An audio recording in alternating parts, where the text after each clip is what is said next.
한동훈 장관, 여권에서 한동훈 차출설이 굉장히 구체적으로 계속해서 나오고 있습니다. 내후년 총선에 한동훈 나온다. 조건까지 나왔습니다. 어떤 조건 되면 나올 수 있다. 한번 들어보시죠.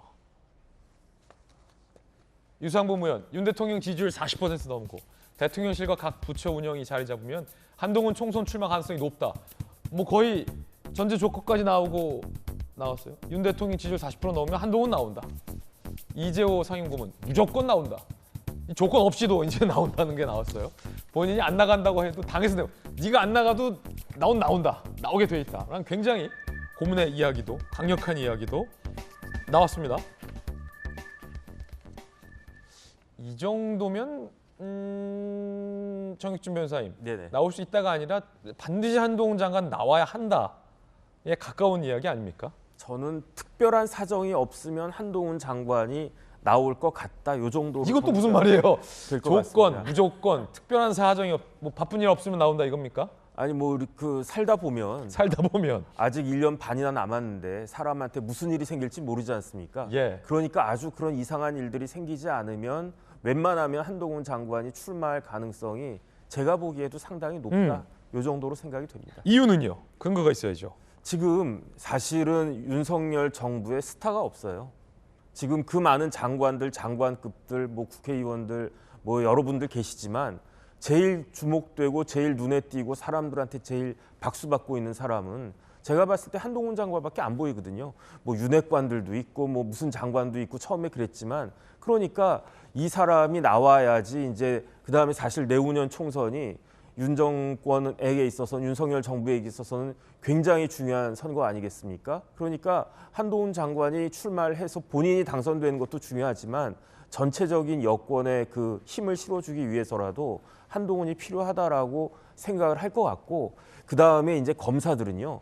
법무부 장관보다 더 하고 싶어한 게 뭐냐면 검찰총장이에요. 그러니까 한동훈 장관이 가만히 있었으면 제가 봤을 때 검찰총장 했거나 아니면 앞으로 할 수 있었을 사람인데 그럼에도 불구하고 그 자리를 점프해가지고 장관이 됐다라고 하는 거는 나름대로 정치적인 그러한 뜻이 있는 것이 아닌가 저는 그런 생각도 합니다. 자, 물론 본인은 출마할 생각 없다라고 선을 긋기도 했습니다. 한 장관 이야기 들어보시죠. 혹시 출마할 계획을 가지고 계신가요? 저는 그런 생각이 없습니다. 출마 안 하실 건가요? 저는 그런 생각이 없다는 말씀을 드리겠습니다. 제가 지금 여기서 왜 그런 말씀 드려야 될지 모르겠습니다만 지금 현재 그런 생각이 없습니다. 사실 김영주 의원님 법무부 장관 지금 열심히 일 많이 하고 있거든요. 뭐 교정시설도 가고 뭐 김근식 얘기도 하고 뭐 챙겨야 될 거 많아서 지금은 총선 생각할 생각이 없는 건 맞아 보여요. 그런데 또 정치라는 게 또 본인 생각만 갖고 또 그렇게 되는 건 또 아니잖아요. 이렇게. 아니 본인 답변도 지금 현재라는 말을 했잖아요. 예. 지금 현재라고 하는 건 내일 일은 난 모르겠다. 아, 그렇습니까? 그런 거죠. 정확하게 강조해서 절대 안 합니다라는 말을 하지 않고 지금 현재 그리고 내가 왜 그런 답변을 지금 해야 될지 모르겠다 이렇게 네. 얘기를 하고 있어요. 이제 그런 부분이고 사실은 어떻게 보면 당내 지금 당 대표 주자들은 사실은 패배를 당한 거죠.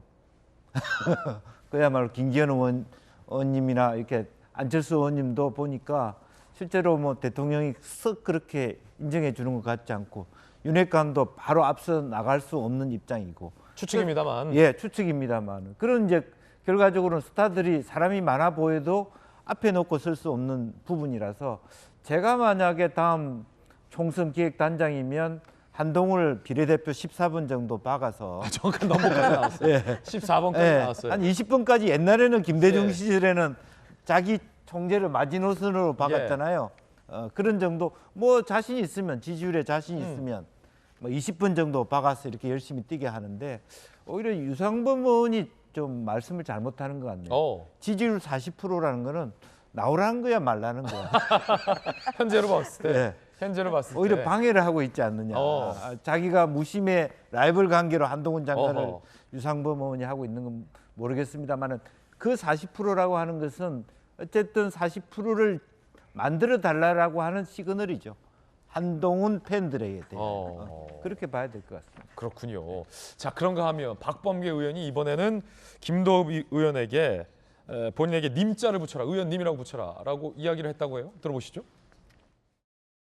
지금 공수처의 문제에서 기동민 간사님은 정치권, 특히 민주당의 책임이라고 하는데 단언코 이야기하는데 날치기 한 민주당의 전적인 책임이다.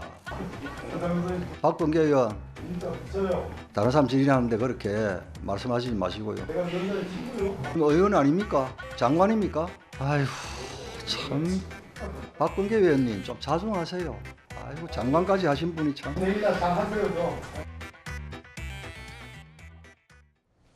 아니 어제는 김도읍 위원장과의 어떤 신경전이 아까서부터 사실 계속됐어요. 박범계 의원님하고 김도읍 의원님하고 신경전이 계속됐어요. 서울 중앙지검장님이 나왔을 때도 그랬고 님자를 붙여라. 그런데 이 박범계 의원님은 지난 6일 법사위 국감 때 한동훈 장관님에게 의원님이 부르면 예 의원님 하는 게 예의다라고 밝힌 바 있었습니다.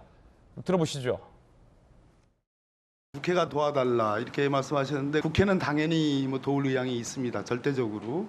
그럼 장관님께서 행안부를 좀 설득해가지고 금년이라도 그렇습니다. 이번 예산에 심사할 때 그것을 같이 함께 협업으로 좀 한번 설득할 용의가 계셔요? 지금 그러고 있고요. 저 위원 아니, 그러니까 당연히 의원이 이렇게 물어보면 예, 예. 예 의원님 그렇게 좀 해주십시오. 예, 의원님. 예. 하는 게 그렇게 예의지. 하겠습니다. 그 님을 되게 중요시 여기는 것 같아요. 보면 김성희 교수님 뭐 저기 한 번이면 농담 삼았는데 김도읍 위원장에게는 뭐 항의 의미였지만 의원님 붙여라. 내가 위원장 친구요.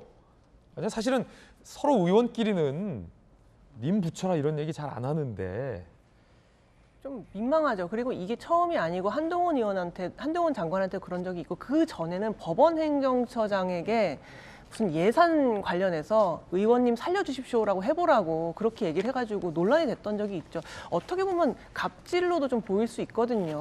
어떤 예산을 두고 살려달라는 말을 해라는 것 자체가 굉장히 존칭이나 호칭 이런 거에 집착을 하는 모습을 보이고 있는데 사실 지금 국감을 하고 있지만 국민들이 다 보고 있잖아요. 우리 이런 신문 같은 데서도 보면은 대통령님이라고 안 하고 다 대통령이라고 합니다. 왜냐하면 국민을 대상으로 하고 있기 때문에 국민에게는 다 대통령, 의원, 장관인 거죠. 그런 점에서 자기들끼리 뭐 의원님 서로 뭐 존경하는 의원님 존칭해 주는 건 좋지만 국민들이 모두 보고 있는 이런 국감장에서 의원님이라고 해라 아니라 이런 걸 가지고 시비를 붙는 것 자체가 굉장히 좀 유치하다는 생각이 듭니다. 이제 혹시 몰라서 그러는데 저한테는 앵커님이라고 안 부르셔도 됩니다. 그냥 김진 앵커라고 편하게 부르시거나 김진 기자라고 편하게 부르시는 게 오히려 전 더 좋습니다. 어디 나가면서 기자님, 앵커님 하면 부담스럽더라고요. 그냥 김 기자, 김 앵커 이렇게 불러주시는 게 저는 더 좋습니다. 혹시 궁금하실 것 같아서 말씀드렸습니다.